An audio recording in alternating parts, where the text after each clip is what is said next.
The cleaning ladies beg for 10 years. Nobody on the 52nd floor of Holloway and Finch asked the janitor her name.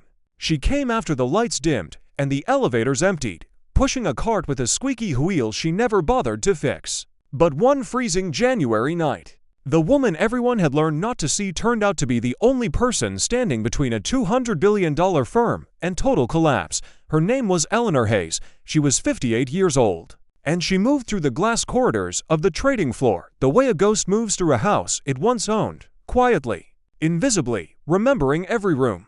15 years earlier, Eleanor had not been pushing a cart. She had been sitting at a mahogany desk on that very floor, one of the sharpest risk analysts the firm had ever hired.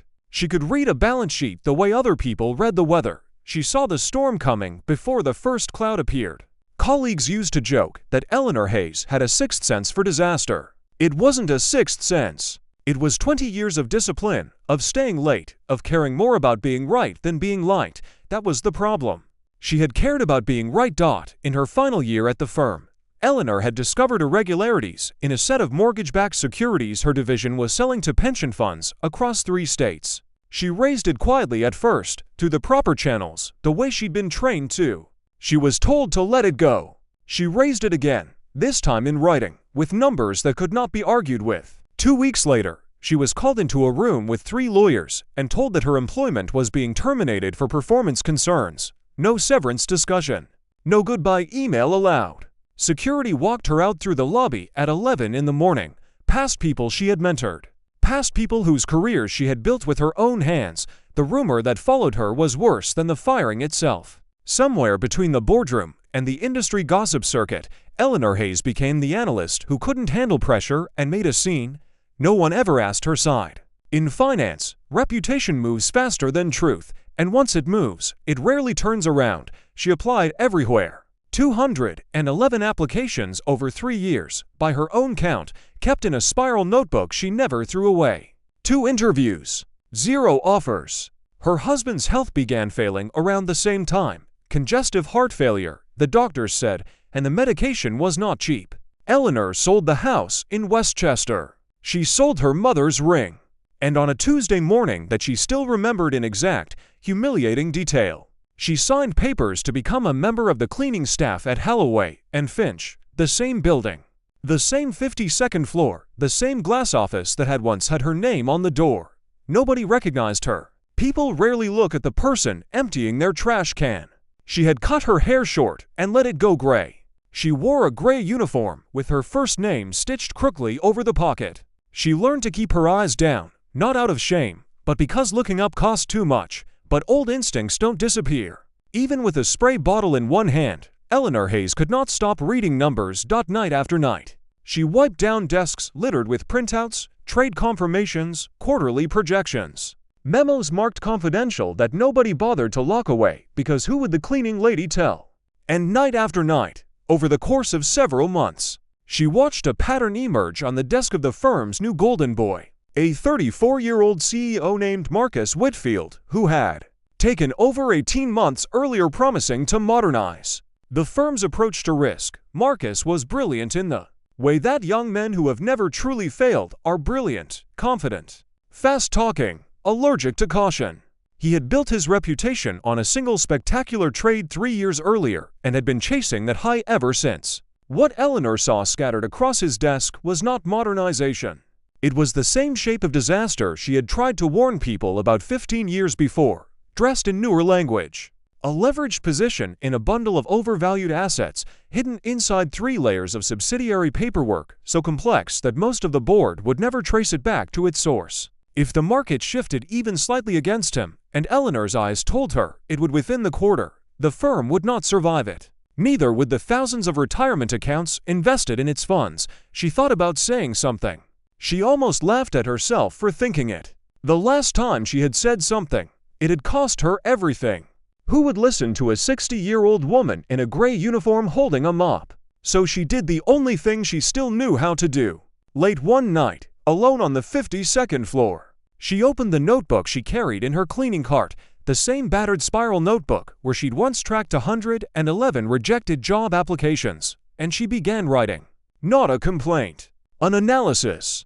page after page, in the same precise hand that used to fill briefing memos. She rebuilt Marcus Whitfield's position from memory, cross-referenced it against public filings she pulled up on the library computer on her day off, and laid out, in cold and exact terms, exactly how and when it would collapse. She had no one to give it to. She simply needed, after all these years, to be right on paper one more time. Even if no one would ever read it, she never got the chance to decide whether to hide the notebook or leave it behind. She lost it. It fell from her cart on a Thursday evening, wedged behind a filing cabinet outside the 31st floor break room, and it sat there, unnoticed, for 11 days. It was found by a 26-year-old junior analyst named Sarah Chen, who had joined the firm for months earlier and still believed, with the stubborn optimism of the very young, that the numbers were supposed to tell the truth. Sarah had been assigned, almost as a punishment, to quietly stress-test Marcus Whitfield's celebrated new position, a task everyone above her had conveniently avoided. She was reaching for a dropped pen when her fingers closed around a worn spiral notebook instead. She almost put it aside. Then she opened it. What she read stopped her cold. It was, page for page, the exact analysis she had been struggling to build for 3 weeks, except more complete, more precise, and written in a hand that carried the unmistakable weight of real experience, the kind you cannot fake and cannot learn from a textbook. There was no name on the cover, just initials pressed faintly into the leather.